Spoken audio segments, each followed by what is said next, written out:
ವರ್ಷದ ಮೊದಲ ಹಬ್ಬ ಮಕರ ಸಂಕ್ರಾಂತಿಯ ಹಬ್ಬದಂದು ಸೂರ್ಯ ತನ್ನ ಪಥ ಬದಲಾಯಿಸುವ ಸಂದರ್ಭದಲ್ಲಿ ಬೆಂಗಳೂರಿನ ಗವಿಗಂಗಾಧರೇಶ್ವರ ಸ್ವಾಮಿಗೆ ಸೂರ್ಯ ರಶ್ಮಿಯ ಮಜ್ಜನಾಗುತ್ತೆ. ಅಪರೂಪದ ದೃಶ್ಯವನ್ನ ಕಣ್ತುಂಬಿಕೊಳ್ಳೋಕೆ ಲಕ್ಷಾಂತರ ಸಂಖ್ಯೆಯಲ್ಲಿ ಭಕ್ತರು ಕಾಯ್ತಾ ಇದ್ದಾರೆ. ಬೆಂಗಳೂರಿನ ಗವಿಗಂಗಾಧರೇಶ್ವರ ದೇವಾಲಯದ ಶಿವಲಿಂಗವನ್ನ ಇವತ್ತು ಸೂರ್ಯ ರಶ್ಮಿ ಸ್ಪರ್ಶಿಸುತ್ತೆ. ದಕ್ಷಿಣ ಪಥದಿಂದ ಉತ್ತರಕ್ಕೆ ಪಥ ಬದಲಿಸುವಂತಹ ಸೂರ್ಯ ಸಂಜೆ 5:20ರಿಂದ 5:23 ನಿಮಿಷ ಅಂದ್ರೆ ಒಟ್ಟು 3 ನಿಮಿಷಗಳ ಕಾಲ ಸೂರ್ಯ ರಶ್ಮಿ ಶಿವಲಿಂಗವನ್ನು ಸ್ಪರ್ಶ ಮಾಡುತ್ತೆ. ಹೊಸ ವರ್ಷದ ಮೊದಲ ಹಬ್ಬ ಇವತ್ತು.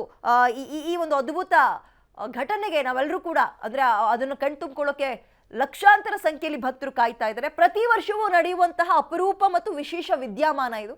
ಗವಿಗಂಗಾಧರೇಶ್ವರ ಸ್ವಾಮಿಯ ದೇಗುಲಕ್ಕೆ ಆ ಕಿಂಡಿಯ ಮುಖಾಂತರ ನಂದಿಯ ಕೊಂಬುಗಳ ಮೂಲಕ ಆ ಶಿವನಿಗೆ ಸೂರ್ಯ ರಶ್ಮಿಯ ಮಜ್ಜನ ಆಗುತ್ತೆ. ಒಟ್ಟು 3 ನಿಮಿಷಗಳ ಕಾಲ. ಈ ಸಮಯವನ್ನು ನೋಡಿಯೂ ಕೂಡ ಭವಿಷ್ಯ ನಿರ್ಧಾರ ಮಾಡ್ತಾರೆ. ನಾಡಿನಲ್ಲಿ ಮಳೆ ಬೆಳೆ ಹೇಗಾಗುತ್ತೆ, ಆರೋಗ್ಯ ಹೇಗಿರುತ್ತೆ, ಜನರ ಆರೋಗ್ಯ ಹೇಗಿರುತ್ತೆ ಅನ್ನುವಂಥದ್ದನ್ನ ಎಷ್ಟು ನಿಮಿಷಗಳ ಕಾಲ ಈ ಸೂರ್ಯನ ರಶ್ಮಿ ಶಿವನ ಲಿಂಗದ ಮೇಲೆ ಬೀಳುತ್ತೆ ಅದನ್ನ ನೋಡಿ ನಿರ್ಧಾರ ಮಾಡ್ತಾರೆ. ಉತ್ತರಾಯಣ ಪುಣ್ಯ ಕಾಲದಲ್ಲಿ ಈ ದೇಗುಲ ಅದ್ಭುತ ಕ್ಷಣಕ್ಕೆ ಸಾಕ್ಷಿಯಾಗುತ್ತೆ. ಅದೇ ಸೂರ್ಯನ ಕಿರಣ ಈಗ ಈ ಶಿವಲಿಂಗದ ಮೇಲೆ ಬೀಳುವಂಥದ್ದು. ಸೂರ್ಯ ರಶ್ಮಿ ಶಿವಲಿಂಗವನ್ನು ಸ್ಪರ್ಶಿಸುವಂತಹ ಕ್ಷಣವನ್ನು ಕಣ್ತುಂಬಿಕೊಳ್ಳೋಕೆ ಇದೀಗ ಅಲ್ಲಿ ಹಲವು ವ್ಯವಸ್ಥೆಗಳನ್ನು ಕೂಡ ಮಾಡಿದ್ದಾರೆ, ವಿಶೇಷ ವ್ಯವಸ್ಥೆಗಳನ್ನು.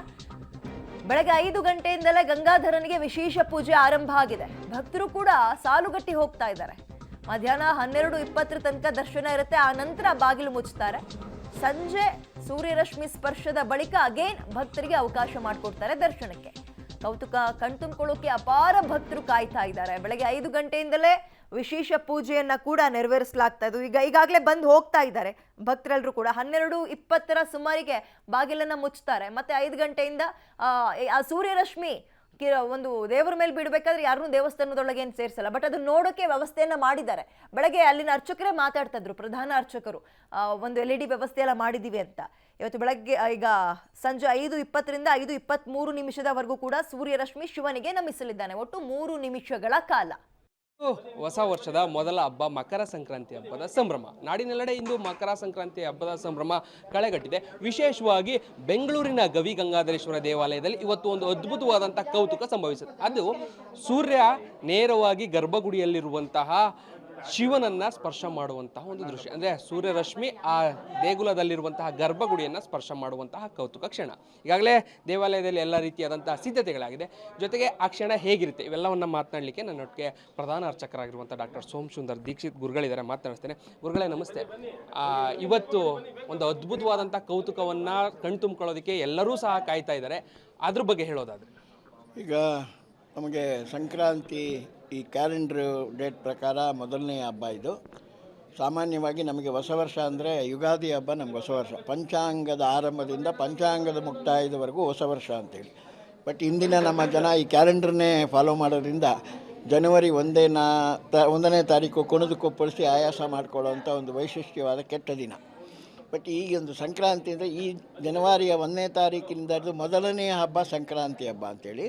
ಈ ಸಂಕ್ರಾಂತಿ ಅಂದರೆ ಎಳ್ಳು ಬೀರಿ ಒಳ್ಳೇದು ಮಾಡು ಅಂತ ನಾವು ಸಾಮಾನ್ಯವಾಗಿ ಎಲ್ಲರ ಮನೆಗಳಿಗೆ ಹೆಣ್ಣುಮಕ್ಳು ಹೋಗಿ ಎಳ್ಳು ಕಬ್ಬು ಇಂಥದನ್ನೆಲ್ಲ ಕೊಟ್ಟು ಅವ್ರ ಮನೆಯಲ್ಲಿ ಅದನ್ನು ಈಸ್ಕೊಂಡು ಬರುವಂಥ ಒಂದು ವಿಶೇಷವಾದ ಹಬ್ಬ. ಎಳ್ಳು ಅಂದರೆ ಋಣ, ಬೆಲ್ಲ ಅಂದರೆ ಸಿಹಿ. ಅಂದರೆ ನಿಮ್ಮ ಋಣ ಹೀಗೆ ಶಾಶ್ವತವಾಗಿರಲಿ, ಈ ಬೆಲ್ಲ ತಿಂದು ನಮಗೆ ಸಿಹಿಯನ್ನು ಕೊಡಿ ಅನ್ನೋ ಒಂದು ವಿಷಯನೇ ಎಳ್ಳು ಬೀರೋ ಹಬ್ಬ ಅಂಥೇಳಿ. ಅದರಲ್ಲಿ ಕಬ್ಬು ಅಂತಂದರೆ ಕಬ್ಬಿನ ಒಳಭಾಗದಲ್ಲಿ ಸಿಹಿ ಇರುತ್ತೆ, ಅದನ್ನು ಹಿಂಡಿದಾಗಲೇ ಸಿಹಿ ನಮಗೆ ಸಿಗೋದು. ಹಾಗೆ ನಮ್ಮ ಜೀವನವನ್ನು ನಾವು ಸಾರ್ಥಕತೆಯಿಂದ ಹಿಂಡಿ ಅದನ್ನೆಲ್ಲರಿಗೂ ಸಿಹಿ ಕೊಡುವಂಥ ವಿಷಯ ಬರಲಿ, ನಿಮಗೆ ಎಲ್ಲರ ಮನಸ್ಸಿನಲ್ಲೂ ಇಂಥ ಒಂದು ಸದ್ಗುಣ ಬರಲಿ ಅನ್ನೋದೇ ಈ ಕಬ್ಬನ್ನು ಕೊಡೋ ಉದ್ದೇಶ.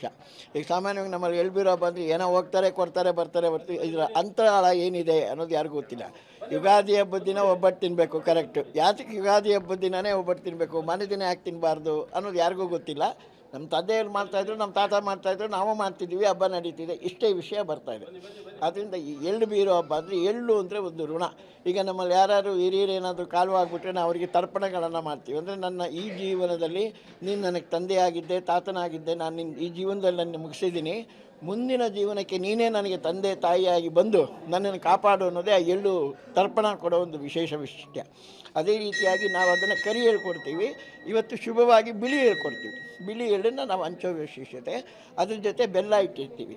ಬೆಲ್ಲದ ಉದ್ದೇಶ ಏನಪ್ಪ ಅಂದರೆ ನಮ್ಮ ಜೀವನದಲ್ಲಿ ಈ ವರ್ಷ ಮುಂದಿನ ಸಂಕ್ರಾಂತಿವರೆಗೂ ನಾವೆಲ್ಲ ಶುಭವಾಗಿರೋಣ, ಸಿಹಿಯಾಗಿರೋಣ, ನಮಗೆ ಕಷ್ಟ ಕಾಟಗಳೇನು ಬರೋದು ಬೇಡ ಅನ್ನೋದ್ರಿಂದ ಬೆಲ್ಲ. ಕಬ್ಬು ಅಂದರೆ ಆ ಕಬ್ಬನ್ನು ಹಿಂಡಿದಾಗ ಅದರಲ್ಲಿ ಬರೋ ರಸವೇ ಸಿಹಿಯಾಗಿರುತ್ತೆ. ಹಾಗೆ ನಿನ್ನ ಜೀವನದಲ್ಲಿ ನೀನು ಹಿಂಡಿ 4 ಜನಕ್ಕೆ